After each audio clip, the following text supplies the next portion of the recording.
do things and don't remember bad things. Hear you now? I can't hear him now. Well, I can hear and I know that they're... Never heard it before. Why should she want it now? I presume that he was under the assumption he was coming to see a physician. I just feel so damn guilty. It still bugs me when they call me Billy. I'm not Billy. Billy Milligan. Ce nom vous dit peut-être rien, et pourtant, son histoire vous est sûrement familière.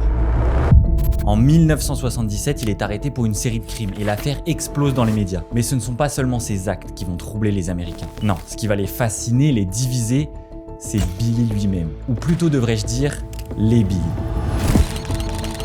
Cette affaire très controversée a marqué les États-Unis dans les années 70 et a mis la lumière sur un trouble mental encore méconnu, mais pas pour les bonnes raisons. Et pour mieux comprendre ce trouble, j'ai fait appel à Ava, qui est elle-même concernée et sensibilise sur les réseaux contre les idées reçues, ainsi qu'à Sarah, psychologue clinicienne spécialisée en psychotraumatisme. Le cas Billy Milligan a secoué la justice, bouleversé la psychiatrie et a inspiré la culture populaire. Laissez-moi vous raconter l'histoire de Billy Milligan.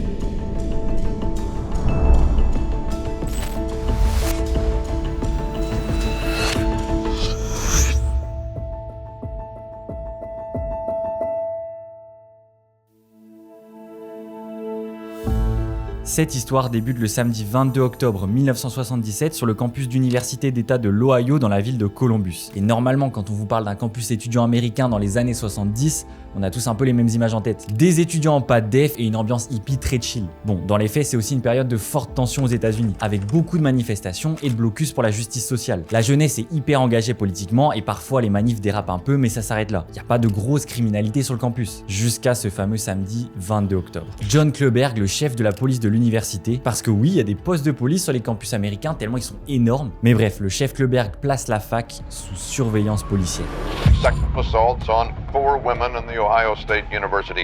Depuis une dizaine de jours, un sadique opère sur le campus. Il y a 4 victimes.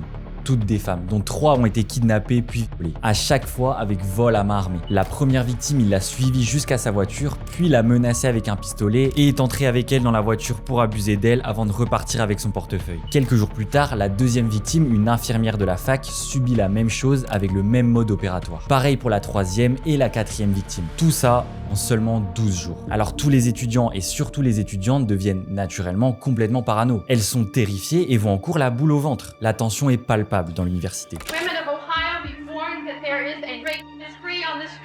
Il y a même des groupes qui sont mis en place pour que les étudiantes n'aillent pas seules dans les dortoirs ou au cours du soir. On ne parle que de ça en cours et les rumeurs vont dans tous les sens. Qui ça peut être? Est-ce que c'est un prof? Est-ce que c'est un étudiant? À quel moment de la journée il agit et quand il va agir de nouveau? Grâce aux témoignages des victimes, la police réalise plusieurs portraits robots. Alors évidemment, pour pas qu'on le reconnaisse, il portait des lunettes de soleil, une casquette et d'autres accessoires. Seulement voilà, quand il a agi, il a commis une erreur.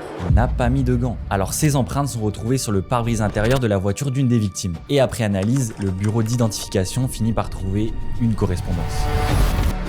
Billy Milligan.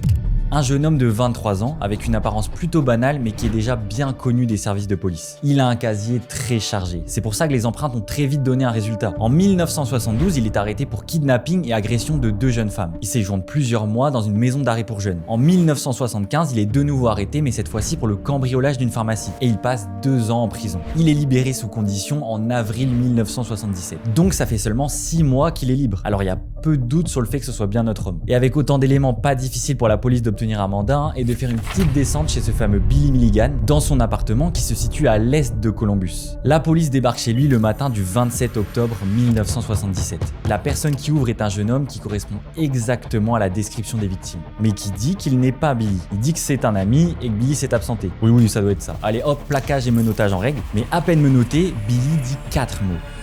Attention à la boule. Panique générale, c'est un appart dans un quartier résidentiel, il y a plein d'habitants autour. Alors la police fait évacuer tout le monde et appelle les pompiers. C'est le stress total. Après quelques minutes, les pompiers trouvent la fameuse bombe dans une boîte à chaussures. Et en regardant de plus près, c'est une fausse bombe, juste quelques fils et des piles attachées pour faire genre. Pourquoi faire? À quoi il joue? Tout le monde reprend ses esprits, la police re-rentre dans l'appartement pour le fouiller, et en analysant un peu, les enquêteurs décrivent son appart comme un chaos artistique. C'est un peu le bordel, mais il y a des tableaux magnifiques bien exposés dans tout l'appart. En fouillant, ils trouvent plusieurs armes, notamment un Smith & Wesson qui correspond à la description des victimes. Ils mettent aussi la main sur $34 000 en liquide, et surtout, il trouve les portefeuilles de toutes les victimes, avec leurs pièces d'identité, leurs cartes bancaires, tout. Bon, il n'y a plus de doute, c'est bien la personne que tout le monde recherche. Mais selon les enquêteurs, son arrestation est hyper tranquille. Il se laisse faire très facilement, sans dire un mot, sans nier ou confirmer, rien, le silence. Il a juste l'air perdu. Alors il l'amène au poste pour l'interroger. Mais ce qu'ils ne savent pas, c'est que cet homme, Billy Milligan, s'apprête à leur faire vivre l'affaire la plus complexe de toute leur carrière. Police in Columbus arrested Milligan for the rape of 3 women on the Ohio State campus.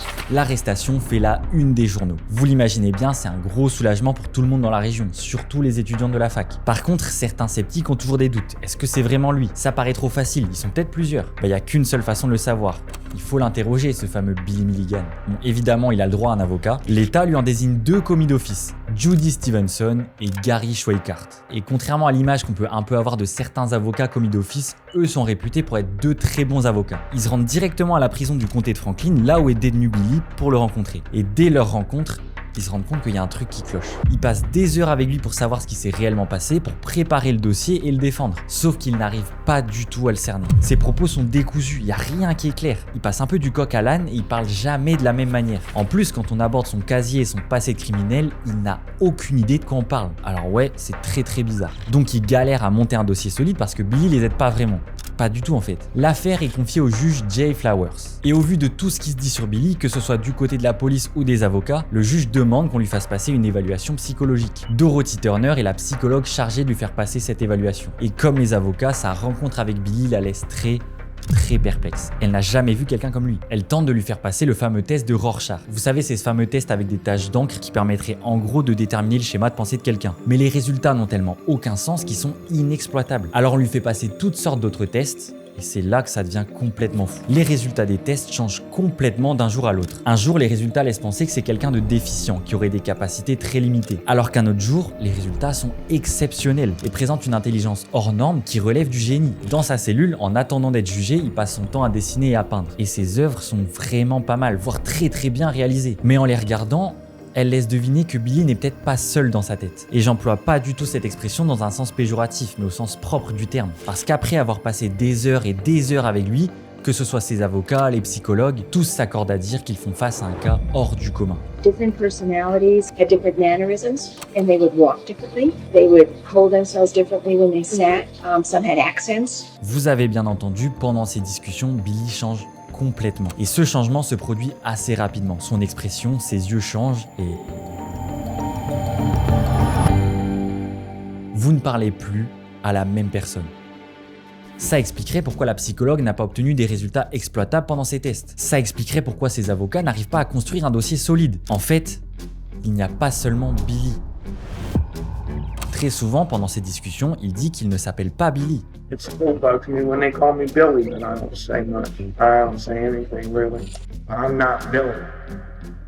Maintenant, vous vous posez sûrement plusieurs questions. Si c'est pas Billy, qui parle alors? Comment c'est possible? Eh ben, on parle pas juste d'un saut d'humeur comme vous et moi pouvons en avoir. Billy serait atteint d'un trouble qui défie un peu notre compréhension de l'esprit humain. Et ce trouble porte un nom, le trouble dissociatif de l'identité, plus communément appelé TDI. Alors à partir de maintenant, je tiens à le dire, je ne suis évidemment pas spécialiste. C'est un sujet extrêmement complexe qui fait encore débat aujourd'hui dans la communauté psychiatrique, particulièrement en France. Alors pour m'aider, j'ai fait appel à Ava qui vit avec un TDI et aide à mieux le comprendre. Je m'appelle Ava, je suis atteinte et diagnostiquée du trouble dissociatif de l'identité depuis bientôt 10 ans maintenant. J'en parle sur internet pour sensibiliser, pour permettre de mieux connaître ce trouble. Le trouble dissociatif de l'identité a été reconnu sous ce nom en 1994 dans le DSM, qui est un peu le manuel de référence américain en psychiatrie. Alors le TDI, contrairement à ce qu'on peut penser, ça remonte à assez loin. C'est-à-dire qu'on a au moins les premiers écrits d'un professeur de psychologie qui s'appelle Pierre Janet, qui a étudié le premier cas de trouble dissociatif de l'identité de l'histoire. Ça va permettre à Pierre Janet de commencer à théoriser une notion qui est très importante à l'heure actuelle pour parler du TDI,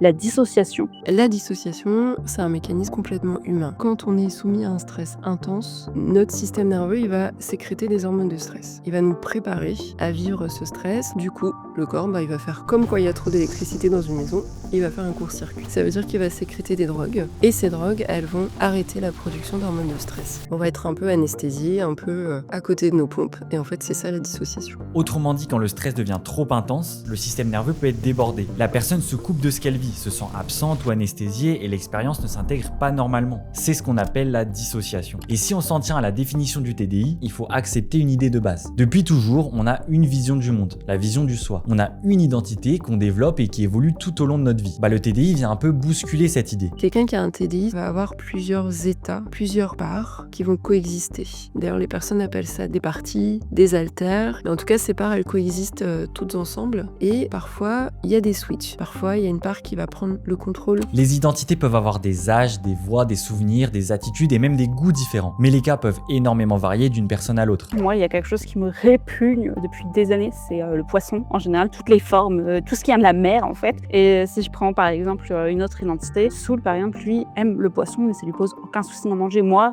ça me ferait vomir. En 2023, 183 personnes ont été diagnostiquées en France selon l'assurance maladie. Mais selon Coraline Inguet, psychiatre et chercheuse, l'une des rares en France à avoir fait du TDI l'une de ses spécialités, ces chiffres seraient largement sous-estimés. En réalité, ce trouble pourrait toucher 1,5% de la population. Ce qu'il faut comprendre, c'est que le TDI est aujourd'hui un peu mieux reconnu qu'à l'époque. Parce qu'en 1977, beaucoup de troubles mentaux sont encore mal compris, mal diagnostiqués, voire complètement ignorés. Alors dans ce contexte, une question se pose. Est-ce que Billy ment ?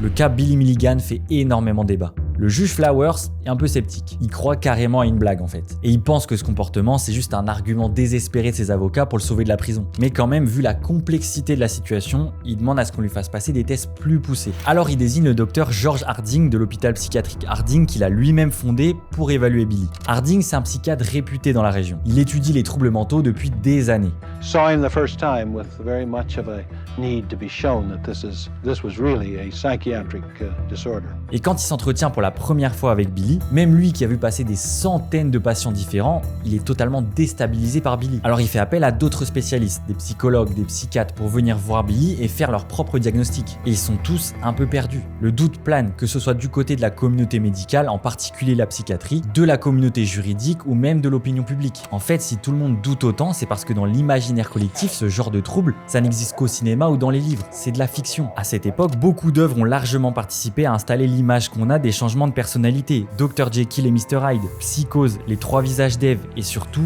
Sibylle. Un roman publié en 1973 qui connaît un gros succès et qui est même adapté en téléfilm en 1976. C'est l'histoire vraie de Shirley Mason, alias Sibylle, une jeune femme suivie et traitée par le docteur Cornelia Wilbur pour avoir développé 16 identités distinctes. Cette histoire devient un vrai phénomène aux États-Unis et 5 ans avant l'affaire Billy Milligan, le cas Shirley Mason est lui aussi très contesté. D'ailleurs, en 2011, la journaliste Debbie Nathan révèle l'existence d'une lettre dans laquelle Shirley Mason aurait écrit avoir inventé ses identités. Le docteur Cornelia Wilbur l'aurait poussé à simuler pour protéger l'énorme succès financier et médiatique du livre. En tout cas, son histoire met en lumière ce trouble méconnu et fait surtout du docteur Cornelia Wilbur la spécialiste du sujet. Donc logiquement, on fait aussi appel à elle pour venir voir Billy. Who am I talking to? Then, How old are you? 14. Alors on dirait vraiment que tous les spécialistes du pays viennent le voir, mais en vérité, oui, parce que son cas les fascine. À un tel point que le 12 mars 1978, une grande réunion est organisée avec un peu tout le monde. Le procureur de l'affaire, Gary et Judy, le docteur Harding, le docteur Wilbur et évidemment Billy. Et le procureur, qui croyait jusqu'ici à un gros canular très bien fait, se rend vite compte en étant face à lui que les changements de posture, de voix, d'accent et de comportement sont bien réels et surtout très troublants. Some of the things now I'm like, I can't stand. Like what? I don't know, the possibilities seem ridiculous. Après cette réunion, le juge Flowers estime que Billy est aliéné, c'est-à-dire que son état mental le rend incapable de coopérer et donc de bénéficier d'un procès équitable pour l'instant. Alors pour définitivement savoir s'il est apte à être jugé ou non, Billy est interné pendant 3 mois à l'hôpital du docteur Harding et va encore passer toutes sortes de tests. Et c'est le docteur Cornelia Wilbur qui va faire cette ultime évaluation. Une autre caractéristique du TDI dont je vous ai pas parlé, c'est l'amnésie dissociative. Chaque identité a sa propre mémoire et vit sa propre vie. C'est-à-dire qu'une personne atteinte de TDI peut se réveiller dans un endroit qu'elle ne connaît pas, avoir en sa possession des trucs qu'elle n'a pas achetés, voire même être avec des gens qu'elle n'a jamais vus. Des grosses amnésies, j'en ai plus énormément. Je vais plus plus être ce qu'on appelle donc co-conscient, donc être là, mais être spectateur sans pouvoir agir. Je vais avoir des bribes. Il y a un switch, donc une autre identité qui vient, qui fait sa vie, qui va aller dans la cuisine, puis qui va aller se laver, qui va sortir faire des courses, puis qui va venir à la maison, se poser devant la télé. Donc j'ai un fil rouge conducteur. Je suis allée dans la cuisine, je sais pas ce que j'ai mangé, je sais que je suis sortie, je ne sais pas forcément où, et je suis revenue à la maison, mais les détails autour sont pas forcément là. Une identité peut même ne pas connaître l'existence des autres, ne pas partager les mêmes souvenirs. On peut avoir conscience les uns des autres, ça va vraiment dépendre des alters, mais il peut aussi y avoir par la suite de nouveaux alters qui arrivent et qui eux ont pas du tout conscience d'avoir un TDI en fait et qui pensent être le seul. Et donc juste avoir beaucoup de trous de mémoire, avoir très peu de contrôle sur sa vie, comme il y en a qui arrivent et qui sont au courant. Mais encore une fois, chaque cas est différent. Dans mon cas, parce que je ne veux pas savoir pour tout le monde, j'avais déjà des alters qui étaient conscients les uns des autres, mais moi je n'avais pas du tout conscience d'eux. Pour ce qui est de Billy, plusieurs identités disent se connaître et même échanger entre elles. Et quand je dis plusieurs identités, c'est parce que le Dr Wilbur réussit au fur et à mesure des entretiens à mettre un nom sur plusieurs d'entre elles. Mais c'est aussi grâce à ces peintures qu'on comprend qu'il n'y en a pas juste 2 ou 3. Alors laissez-moi vous présenter quelques-unes d'entre elles. Arthur, 22 ans, un anglais hyper cultivé, très élégant et extrêmement intelligent. Il parle et écrit l'arabe couramment et s'est formé lui-même à la médecine. Ragen, 23 ans. Il se décrit comme étant yougoslave, il parle avec un fort accent slave, il maîtrise le serbo-croate et c'est un expert des armes à feu. Tommy, lui, il a 16 ans et c'est un crack de l'évasion. À l'hôpital Harding, il crochette la serrure de sa cellule et il essaye plusieurs fois de se barrer, mais il fait exprès de s'arrêter à l'entrée pour juste prouver qu'il peut se barrer. Allen, de son côté, a 18 ans et c'est un gros tchatcheur. Il est hyper sociable et c'est aussi un petit manipulateur. Il se distingue des autres par 2 choses. C'est le seul à être droitier et c'est le seul à fumer. Kristen, elle, n'a que 3 ans et parle très peu. Elle ne regarde pas dans les yeux et préfère rester isolée. Et enfin, David. Lui a 8 ans. Il a un rôle crucial puisqu'il est là pour garder la douleur. Vous comprendrez plus tard pourquoi je vous dis ça. Le Dr Wilbur en conclut qu'il y aurait 10 identités. Alors concrètement, comment on vit au quotidien quand on est 10 dans le même corps? Les identités décrivent l'esprit de Billy comme une grande pièce plongée dans le noir. Au centre de cette pièce, il y a un grand faisceau de lumière blanche, le projecteur. C'est une projection de ce qu'on appelle donc l'inner world, un monde imaginaire dans lequel les alters se voient. Par exemple, moi, je suis bloquée sur un banc et je peux rien faire. C'est-à-dire que les autres peuvent venir me voir, mais moi, la plupart du temps, je me retrouve plus dans des blackouts totaux, donc vraiment des écrans noirs. Dans certains cas, il y a ce qui peut être appelé une salle de front. Donc c'est des endroits où vont les alters pour prendre le contrôle. Celui qui se met sous la lumière du projecteur prend le contrôle. Les autres, pendant ce temps, sont autour, dans l'ombre. Ils dorment, ils discutent entre eux ou ils étudient. Et c'est Arthur qui est là la majorité du temps et qui décide qui passe sous le projecteur. I control the spot completely. I say who is on and who is on. S'il faut sociabiliser ou parler à des inconnus, c'est plutôt Allen. S'il faut faire une connerie, c'est Tommy. Et s'ils font face à un danger physique, alors là, c'est Ragen qui prend le contrôle. Mais le plus troublant finalement, c'est Billy, qui est censé être l'identité haute. Et si je vous parle pas vraiment de lui depuis le début, c'est parce qu'il n'intervient tout simplement jamais. Pourquoi Billy n'intervient pas? Et surtout, comment il a développé un tel trouble? Et ben pour le savoir, il faut fouiller un peu dans son passé. William Stanley Milligan, dit Billy, né le 14 février 1955 à Miami en Floride. Sa mère, Dorothy Moore, est chanteuse. Et son père, Johnny Morrison, est comédien et musicien. Donc il a des parents à fond dans l'artistique quoi. Billy a aussi un grand frère, Jim, et une petite sœur, Cathy. Il grandit dans un environnement assez, voire très instable. En fait, sa mère, Dorothy, est hyper courtisée. C'est une très belle femme et elle plaît vraiment beaucoup aux hommes. Et son père, Johnny, est ultra jaloux. Donc relation très toxique. Et si t'ajoutes à ça le fait que Johnny soit dépressif, dépendant à l'alcool, aux drogues et aux jeux, donc surendetté et qu'il bat régulièrement Dorothy, bah t'obtiens pas le meilleur mélange pour une enfance saine. Et là on se dit à juste titre que Johnny Morrison c'est la pire figure paternelle possible. Mais laissez-moi vous dire qu'il y a pire. En tout cas, après plusieurs épisodes de violence, Dorothy chasse Johnny de la maison et c'est la dernière fois que Billy verra son père, puisque peu de temps après, il met fin à ses jours. Alors suite à ça, Dorothy et ses enfants déménagent en 1962 à Amanda dans l'Ohio, dans la ferme où elle a grandi pour retrouver un peu de stabilité. Dorothy, c'est une mère célibataire qui n'a pas beaucoup d'argent et qui doit élever seule ses 3 enfants. Alors elle cherche quelqu'un pour partager sa vie et l'aider à élever ses 3 enfants. Et c'est cette même année qu'elle fait la rencontre d'un certain Chalmer Milligan. Entre les deux, c'est le coup de foudre. Il présente bien, il est propre sur lui, respectueux et il est surtout très attentionné avec Dorothy. Tout semble parfait. Alors le couple se marie en 1963 et Chalmer décide d'adopter les 3 enfants de Dorothy. Et c'est comme ça que Billy, à l'âge de 8 ans, devient Billy Milligan. En apparence, tout se passe super bien pour cette nouvelle petite famille. Mais avec le temps, son frère et sa sœur commencent à remarquer que quelque chose cloche chez Billy. Il commence à avoir un comportement de plus en plus étrange. Il est différent, un peu dans son monde et il a souvent des absences. Il joue même des rôles et prend des accents. Et ils comprennent pas d'où ça vient. Il regarde pas tellement la télé, il a pas non plus 15 000 amis. En fait, ces changements d'identité, il y a une personne qui en est bien consciente depuis le début. Sa mère. Arthur was with me quite frequently, and then along came Reagan, and had different, speaking voices. spoke in a foreign language. I couldn't understand a word. Et il vit tellement dans son monde qu'il est persuadé que la plupart des jeunes sont comme lui. In the state that I was in, I felt everyone in the world was like me because the way people's moods would change in front of me. Alors il se pose pas tellement de questions. Mais on est toujours plus indulgent avec un enfant. Alors quand il grandit, c'est là que son entourage commence vraiment à s'inquiéter. Il a pas mal de problèmes à l'école où il est renvoyé à plusieurs reprises. I was in a classroom and I went to sleep and I woke up on top of a fire escape, on top of a building, and my mother had found me up there. Et Billy est admis à l'hôpital psychiatrique pour la première fois à l'âge de 15 ans. Donc vous voyez déjà qu'assez tôt dans sa vie, les choses étaient pas mal compliquées. Mais en fait, c'est pas un hasard. Il y a une caractéristique bien particulière qui revient dans quasiment chaque cas diagnostiqué de TDI. C'est le traumatisme. Presque systématiquement, les patients ont vécu dans leur enfance, avant l'âge de 8 ans généralement, un ou plusieurs traumatismes graves qui peuvent être de la maltraitance, des abus sexuels, des guerres ou encore de la torture. Et ces traumatismes ont amené ces personnes à développer des identités refuges. Normalement, quand on vit des expériences, on les intègre dans notre cerveau et puis on passe à autre chose, ça passe dans la case souvenir. Et en fait, des enfants qui ont vécu des traumas répétés, ils vont pas intégrer. On va avoir un déficit d'intégration. C'est un peu comme si ils avaient plein de parts qui étaient empreintes de mémoire traumatique. Les enfants ne sont tout simplement pas aptes à réaliser la gravité de ce qu'ils vivent. Alors ils fragmentent plusieurs identités pour encaisser ces traumatismes. Et dans le cas de Billy, vous voyez peut-être où je veux en venir. Chalmer Milligan n'était finalement pas l'homme parfait que je vous ai décrit. Enfin si, au début. Mais très vite après le mariage, son comportement change. Il devient très autoritaire, il boit énormément. Et comme Johnny avant lui, il est violent.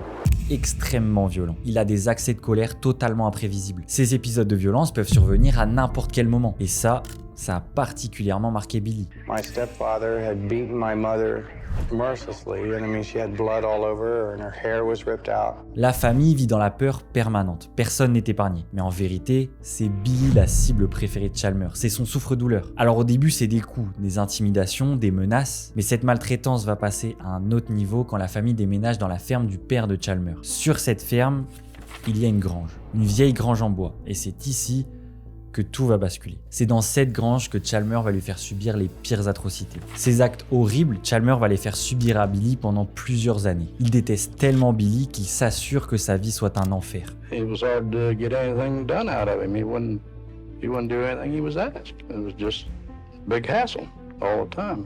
Chaque petite action de Billy, c'est une bonne raison de lui faire du mal. Le TDI se développe plus facilement quand c'est commis par ce qu'on appelle des figures d'attachement. C'est-à-dire que si un des parents ou la personne qui s'occupe d'un enfant commet des choses, a des violences, notamment de la négligence, ça a un plus fort impact. C'est la même chose avec les agressions S. On sait donc que les agressions S ont un facteur plus élevé de risque de développement du TDI. Je vous parlais plutôt de David, l'identité qui apparaît pour encaisser la souffrance. En fait, c'est dans cette grange qu'il est apparu. Les horreurs que subit Billy sont si difficiles à supporter que son cerveau n'a trouvé qu'un moyen de survivre, se fragmenter. Maintenant, vous comprenez mieux pourquoi Billy n'intervient pas. Il ne peut pas faire face à ce qu'il a vécu. Et bien que Chalmer nie ses accusations, la famille et les amis de Billy soutiennent qu'il a bel et bien enduré tout ça. Selon ses proches, Billy n'est plus vraiment présent depuis 1973. Cette année-là, Chalmer devient incontrôlable et plus violent que jamais. Alors c'est trop pour Dorothy qui demande le divorce et réussit à le chasser de la maison. C'était il y a 5 ans. Depuis, Billy est resté très silencieux, presque absent. Mais après des heures et des heures à négocier, notamment avec Arthur, le docteur Wilbur réussit enfin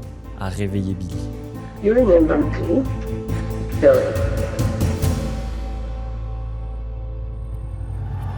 Quand il se réveille, Billy ne comprend évidemment pas où il est. Et l'une des premières choses qu'il demande, c'est Is he dead? I don't know if he's dead, but I think your mother divorced him, so he's out of your life. You mean he really can't hurt me anymore? That's fine, he can't hurt you anymore. Chalmer hante son esprit et Billy ne sait pas trop ce qui s'est passé ces dernières années. Il dit qu'il ne sait pas ce qu'il a fait, il semble complètement découvrir ses crimes. I do things and don't remember because I'm asleep.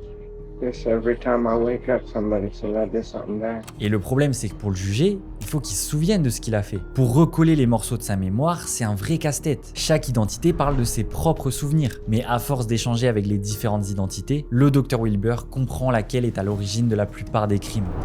C'est Ragen. Il avoue avoir commis la plupart des vols et braquages. Par contre, pour ce qui est des viols, il dit qu'il ne se souvient de rien. I committed robbery. I did not commit crime of sex in this crime. Car c'est une autre identité qui en est à l'origine. Une identité dont je ne vous ai pas encore parlé. Adalana. Adalana est une jeune femme de 19 ans assez introvertie. Elle se sent incomprise et surtout seule. Elle dit avoir commis ces crimes par manque d'affection, par manque de chaleur humaine et d'amour. I ruined their lives. I don't know why I did. To be held by someone.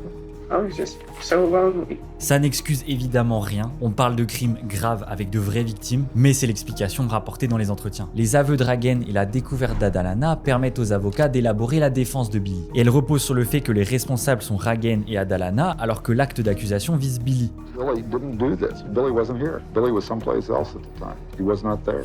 En fait, le cas Billy Milligan secoue totalement la justice, qui fait face à quelque chose de complètement inédit. Beaucoup de questions se posent. Comment juger un cas comme celui-ci? Est-ce que Billy savait qu'il faisait quelque chose de mal? Doit-il en porter la responsabilité? Finalement, est-ce qu'il est vraiment apte à être jugé? Même les spécialistes n'arrivent pas à se mettre d'accord. More a legal point of view, what are you talking about all these different people? That guy, his name is Bill Milligan. He can deny that up and down, and he's the one that raped him. Pour certains, il ment, il était pleinement conscient pendant ses actes, tandis que pour d'autres, il est véritablement atteint d'un trouble qu'il ne contrôle pas. Mais les docteurs Wilbur et Harding disent qu'il existe une solution pour qu'il puisse être jugé. Dr. Cornelia Wilbur, who successfully treated Sybil, she was able to integrate the 16 personalities into one personality. La fusion permettrait de retrouver une identité unique avec la mémoire de toutes les autres. C'est vrai qu'à une époque, certains thérapeutes prônaient la fusion comme étant la solution pour guérir d'un trouble dissociatif de l'identité. Mais est-ce qu'on peut parler de guérison? Moi, je parle plutôt de mise à jour. Il y a des parts dans le trouble dissociatif de l'identité qui seront toujours utiles, et il y en a d'autres qui ne sont peut-être plus adaptées ou plus utiles. Donc pour moi, l'objectif, c'est pas la fusion, c'est plutôt une mise à jour de certains comportements, de certaines parts, pour que la personne vive sa vie de manière un peu plus sereine. Billy est suivi pendant plusieurs mois pour réaliser cette fusion. Et le 6 octobre 1978, le juge Flowers déclare que c'est fait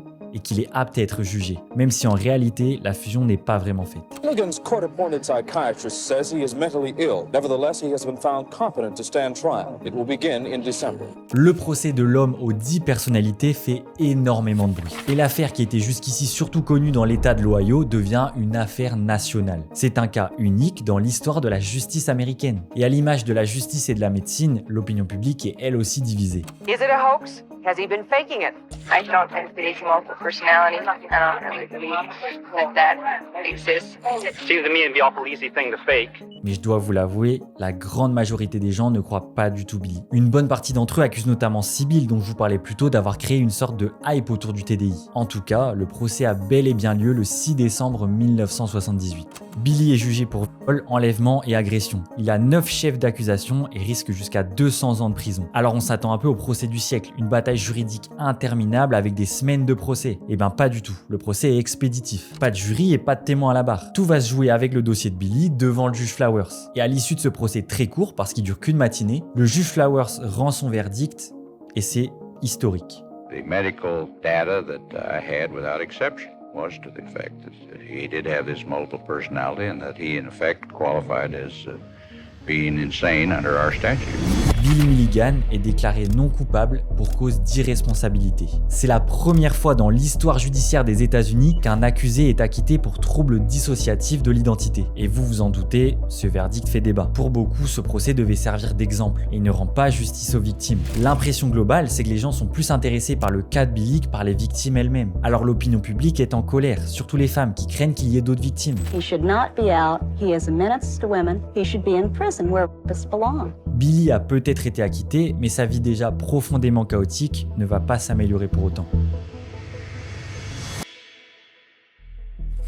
Après le verdict, Billy est envoyé au centre de santé mentale d'Athens, à 70 km de Columbus pour y être soigné. Le but de ce suivi, c'est qu'il puisse réaliser complètement la fusion pour retrouver le sens de la réalité et réintégrer la société. Mais ce centre, bien qu'il soit réputé, il a un problème. Il y a zéro sécurité. Pas de surveillance, les fenêtres peuvent s'ouvrir entièrement et les balcons sont facilement accessibles. Et au vu des antécédents de Billy, certains locaux sont révoltés qu'il n'ait pas été placé dans un hôpital plus sécurisé.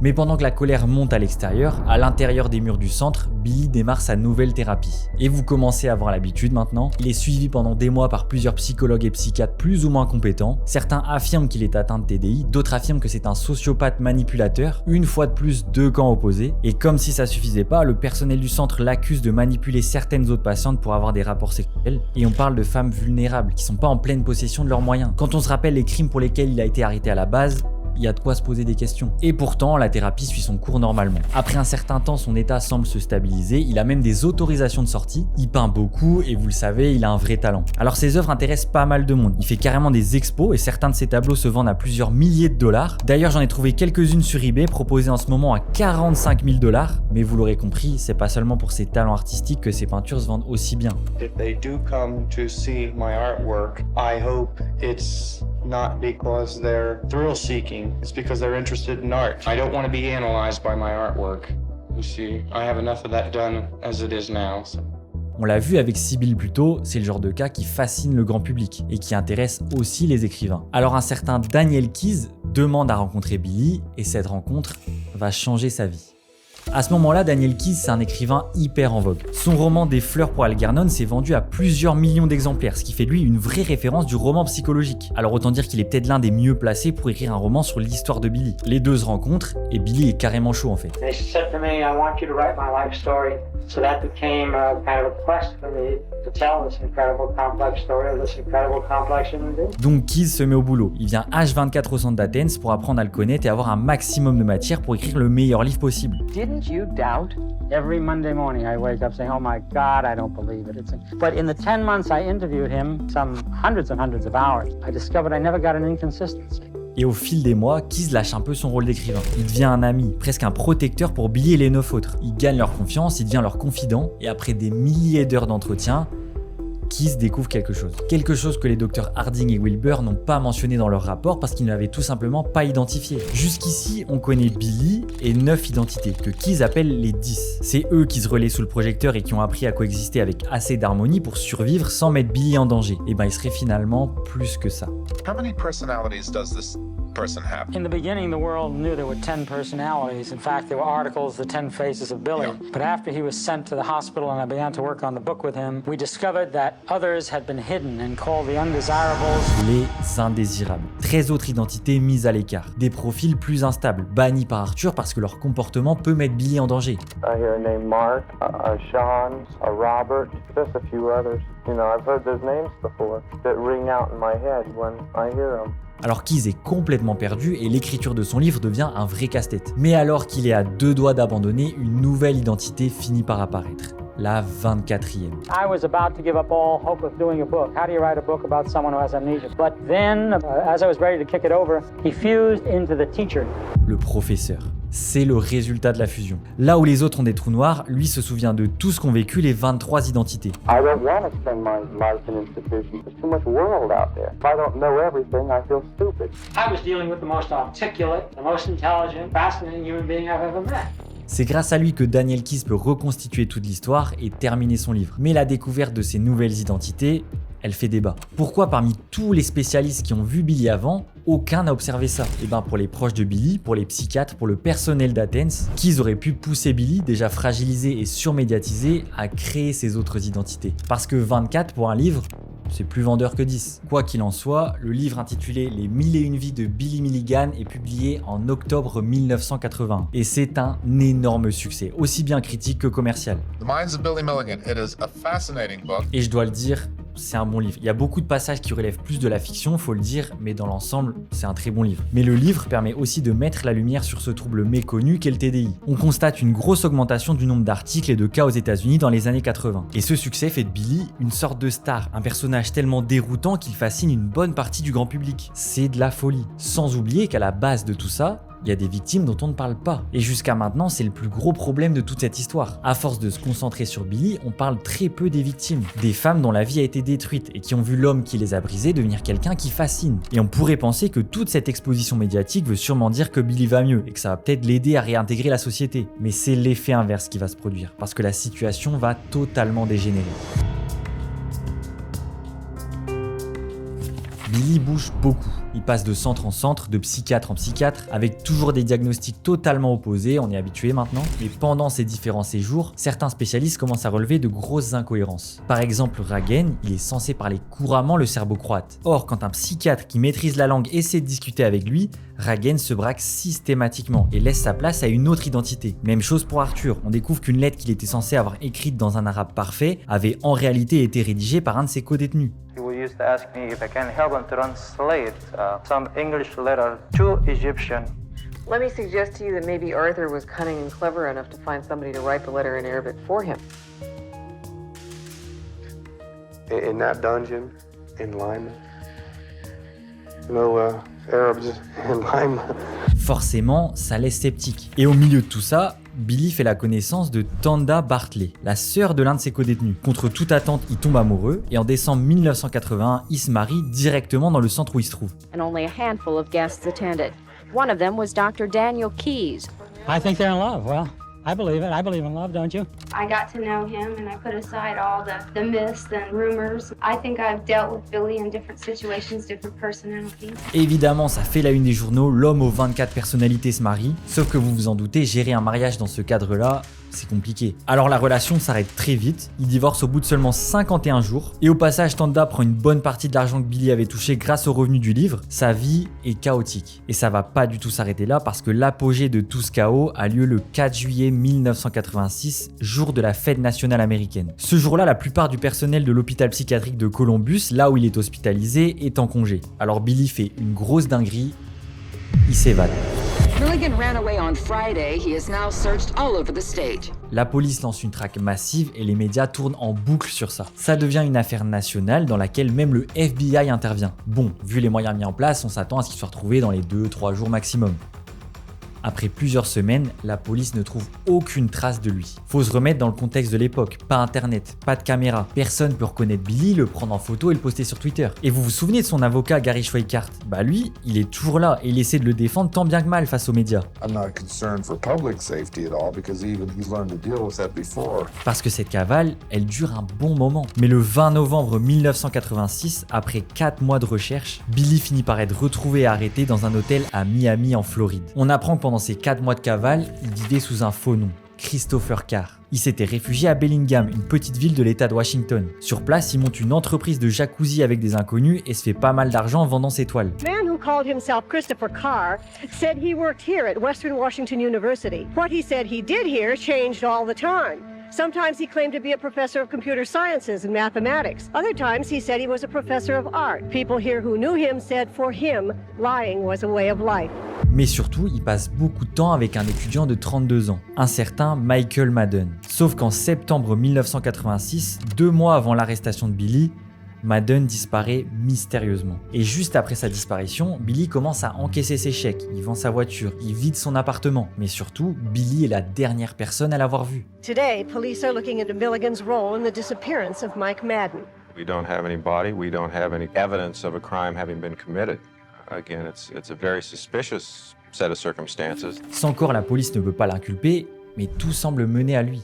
Alors c'est à ce moment-là qu'il fuit à Miami, là où il finira par se faire arrêter. Le doute restera toujours. Est-ce qu'il a tué Michael Madden? Encore aujourd'hui, rien n'a été confirmé malgré certaines pistes. Malgré tout, il est renvoyé sous escorte à l'hôpital psychiatrique de Columbus. Et en 1988, après plus de 10 ans passés dans tout un tas de centres, après plusieurs demandes de remise en liberté, les experts estiment que les identités de Billy ont complètement fusionné et que son état est stable. Il est donc autorisé à sortir, mais reste sous stricte surveillance. Il retourne vivre chez sa mère où il essaie de se faire oublier, mais son histoire s'arrête pas là pour autant, parce qu'elle va avoir un impact immense sur Hollywood.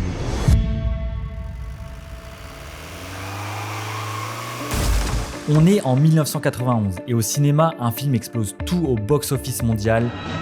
Terminator 2, le jugement dernier. Grâce à ce succès de Zinzin, son réalisateur, un certain James Cameron, s'impose définitivement comme l'un des réalisateurs les plus bankable et respectés à Hollywood. Mais après avoir réalisé ce que beaucoup considèrent comme l'un des meilleurs blockbusters de tous les temps, Cameron veut calmer un peu le jeu et s'éloigner des superproductions. Et justement, au même moment, il y a une certaine histoire qui va le passionner, les 1001 vies de Billy Milligan. Il veut l'adapter et en faire un vrai thriller psychologique. Il croit à fond au projet, écrit carrément un scénario intitulé A Crowded Room, une pièce bondée en français, une référence à la façon dont les identités décrivent ce qui se passe dans la tête de Billy. Il est tellement investi qu'il rencontre Billy à plusieurs reprises et il se lie même un peu d'amitié avec lui. Cameron trouve même son acteur principal, John Cusack, que vous connaissez peut-être pour son rôle dans le film Catastrophe 2012. Tout est prêt, mais l'adaptation de la vie de Billy va s'avérer être un peu à l'image de sa vie, chaotique. En 1992, alors que le tournage est à 2 doigts de commencer, tout s'arrête. Pourquoi ? l'argent. La personne qui détient les droits du livre voit le succès énorme de Terminator 2 et décide très bizarrement qu'elle veut beaucoup plus d'argent que prévu pour céder les droits. Alors elle bloque la production et attaque James Cameron en justice. Et le coup de grâce arrive peu de temps après. En voyant que le film prend du retard, Billy aussi décide d'attaquer Cameron en justice et lui demande 9 millions de dollars. Sauf qu'on met pas un coup de pression à James Cameron comme ça. Alors face à tout ce bordel, il dit tout simplement à tout le monde d'aller se faire foutre et il lâche l'affaire. Alors anecdote, il y a le script de James Cameron qui est dispo en ligne, si vous voulez voir ce que ça aurait donné, je vous mets le lien en description. Ce qui reste du projet est récupéré par la Warner et change de nom pour devenir The Crowded Room. Le script circule dans les couloirs des studios pendant un moment. Derrière la caméra, il y a plusieurs noms qui sont cités comme Joel Schumacher, Danny DeVito ou encore David Fincher. Et côté casting, alors là c'est une dinguerie, accrochez-vous bien. Matthew McConaughey, Johnny Depp, Brad Pitt, Sean Penn, ils ont tous été pressentis pour incarner Billy Milligan. En 2015, c'est même annoncé officiellement, c'est ni plus ni moins que Leonardo DiCaprio qui va jouer le rôle. En fait, déjà à l'époque de Titanic en 1997, il fait comprendre qu'il est hyper intéressé. Il est vraiment hype à l'idée de jouer 24 identités. Mais je vous l'ai dit, ce projet il est maudit et ça n'aboutit pas. Bon, et pendant qu'Hollywood galère à adapter son histoire, vous vous demandez sûrement, il devient quoi Billy ? Eh ben je vous l'ai dit, après son autorisation à sortir en 1988, il essaie d'abord de se faire oublier en retournant vivre chez sa mère. Mais au milieu des années 90, les grands studios d'Hollywood le font carrément venir à Los Angeles pour l'impliquer dans l'adaptation de sa vie. Sauf qu'en voyant qu'aucun projet n'aboutit, il ouvre sa propre boîte de production pour réaliser lui-même un court-métrage de sa vie. Mais ça n'aboutit pas non plus et il fait faillite. Le problème, c'est qu'il traîne déjà d'énormes dettes. Il doit encore pas mal d'argent aux différents centres et hôpitaux où il a séjourné. Alors ruiné, il finit par quitter la Californie pour retourner dans l'Ohio, où il vit dans une petite caravane. C'est là-bas qu'en 2012, on lui diagnostique un cancer. Billy décède 2 ans plus tard, le 12 décembre 2014, à l'âge de 59 ans. C'est 2 ans après sa mort que son histoire va impacter le monde du cinéma de façon indirecte. En 2016 sort un film qui va retourner le cerveau de millions de spectateurs, Split. L'histoire de Kevin Wendell Crumb, incarné par James McAvoy, un homme qui kidnappe 3 jeunes femmes et qui a 24 identités différentes. La ressemblance avec Billy, on peut le dire, c'est pas un hasard. En fait, le réalisateur du film, M. Night Shyamalan, que vous connaissez peut-être pour le chef-d'œuvre qui est Sixième Sens, il s'est directement inspiré de l'histoire de Billy Milligan pour écrire son scénario. Il explique que cette affaire l'a tellement fasciné qu'il a étudié le TDI pendant des mois en se demandant jusqu'où le corps humain pouvait physiquement se transformer selon les croyances de chaque identité. Now I'm going to introduce you to DID, where each individual personality believes they are who they are. One personality has diabetes, one has high cholesterol, one can't see. What if a person with DID thought one of its personalities was supernatural? Would they have supernatural powers? Réalisé avec un tout petit budget de 9 millions de dollars, le film en génère plus de 280 millions à travers le monde. C'est une folie, un raz-de-marée. L'idée d'un homme avec plusieurs personnalités fascine à nouveau le grand public. Pour être honnête avec vous, c'est ce film à la base qui m'a donné envie de faire cette vidéo parce que je l'aime beaucoup. Je trouve la performance de James McAvoy complètement folle et je pense que je suis pas le seul. Mais seulement voilà, le succès colossal de Split a eu un impact terrible sur le TDI. En fait, comme tous les films que je vous ai cités plus tôt, il participe à véhiculer une image cliché. Dès sa sortie en salle, des psychiatres et associations comme l'ISSTD dénoncent le film. Selon eux, ils diabolisent totalement le TDI et ils renforcent l'idée que les personnes atteintes seraient dangereuses. Il y a très peu de bonnes représentations. Je sais que par exemple, United States of Tara, c'est bien, Mr. Robot, c'est très bien au niveau représentation, mais souvent, on parle d'un film sur le TDI, le premier qu'on va nous sortir, ça va être Split. Donc on a déjà ce souci de biais à ce niveau-là. Pour les gens, le TDI, c'est des gens dangereux. Certaines personnes concernées rédigent directement des lettres ouvertes à M. Night Shyamalan pour dénoncer une représentation trompeuse basée sur la peur et le sensationnalisme, ce qui risque d'alimenter encore plus la stigmatisation. La neuroscientifique Simon Reinders, l'une des grandes expertes mondiales du TDI, prend même la parole publiquement pour rappeler que les personnes atteintes ne sont pas un danger pour les autres. Au contraire, elles ont plutôt tendance à se cacher par peur d'être stigmatisées. Et pendant que Split relance une obsession du grand public pour ce trouble, l'autre adaptation directement inspirée de Billy Milligan, le fameux projet The Crowded Room. Ça en est où? Et bah il faudra attendre 2023, soit plus de 30 ans, pour que le projet voit enfin le jour. Non pas sous la forme d'un film, mais d'une mini-série produite par Apple TV. Et c'est Tom Holland qui décroche le rôle principal. Ce qui étonne pas mal de monde parce qu'on n'imagine pas Spider-Man incarner un personnage aussi complexe. Et justement, incarner un personnage avec un esprit aussi fracturé et devoir replonger dans ses traumatismes, ça laisse des traces. Tom Holland raconte qu'en interview, le rôle prend tellement de place dans sa tête qu'il fait des crises d'angoisse pendant le tournage. Il a carrément voulu se raser le crâne sur un coup de tête pour se débarrasser du rôle. Ce tournage a eu un impact psychologique tellement lourd qu'il prend la décision de faire une pause d'1 an dans sa carrière pour préserver sa santé mentale. Il le dit lui-même, cette série l'a brisé. Mais en vrai, cet investissement, on le voit à l'écran. Sa performance est vraiment excellente. Alors la série a eu des retours très mitigés, je l'ai regardée pour préparer cette vidéo et oui, elle souffre peut-être de quelques longueurs par moment, mais je l'ai trouvée vraiment bonne dans l'ensemble. Et même si la série romance complètement le TDI, contrairement à Split, je trouve qu'elle permet peut-être d'un peu mieux le comprendre. Même si les films ou les séries c'est toujours un peu décalé par rapport à la réalité, disons que ça a le mérite d'exister et de venir en parler. Et peut-être ce que ça devrait générer, c'est plus de sensibilisation du grand public sur ces questions-là. Parce que la question du psychotrauma, c'est un enjeu de santé publique. Ce qui est sûr, c'est que le cas Billy Milligan fait énormément débat, encore aujourd'hui. Pour une bonne partie des gens, c'est un escroc manipulateur qui a été extrêmement bon pour simuler. Alors que pour une autre partie, c'est le cas de TDI le plus complexe et célèbre qui a permis de mieux faire connaître ce trouble. L'histoire de Billy Milligan, c'est celle d'un homme à la vie chaotique, qui a troublé la justice et la psychiatrie américaine. Mais c'est aussi l'histoire d'un patient qui a trop fasciné. Sa vie est devenue un spectacle, et cette fascination a sans doute perturbé sa thérapie, mettant même au second plan les victimes de ces crimes, qu'on cite trop peu, et dont la vie a aussi été détruite. Billy Milligan était un homme complexe, difficile à cerner, qui intrigue autant qu'il divise. Hollywood a transformé son histoire en mythe à travers des œuvres importantes de la culture populaire. Mais ces œuvres ont romancé, voire diabolisé le TDI. Surtout Split, qui l'a popularisé, mais pas vraiment de la bonne manière. J'ai envie de dire que c'est pas grave de pas comprendre le TDI parce que c'est un trouble très complexe. Même en tant que concerné, on ne connaîtra peut-être jamais l'intégralité du trouble. C'est compréhensible aussi de pas les croire. C'est un fait que beaucoup de gens s'en sont amusés. Surtout ne pas juger, parce que c'est vrai qu'il y a beaucoup de gens qui ont eu des TDI qui disent qu'ils ont été jugés même par les professionnels de santé, ce qui me dérange davantage. Des gens qui ont un TDI sont avant tout des êtres humains qui ont été traumatisés ou qui le sont encore. Une personne avec des troubles psy n'est pas forcément dangereuse, elle a donc le droit de vivre, de travailler, d'avoir une famille. On reste avant tout des êtres humains qui méritent un peu d'empathie aussi. La surmédiatisation de l'affaire Billy Milligan et son impact sur la culture n'ont clairement pas aidé le grand public à le comprendre. C'était l'histoire de l'homme aux 1001 visages, Billy Milligan.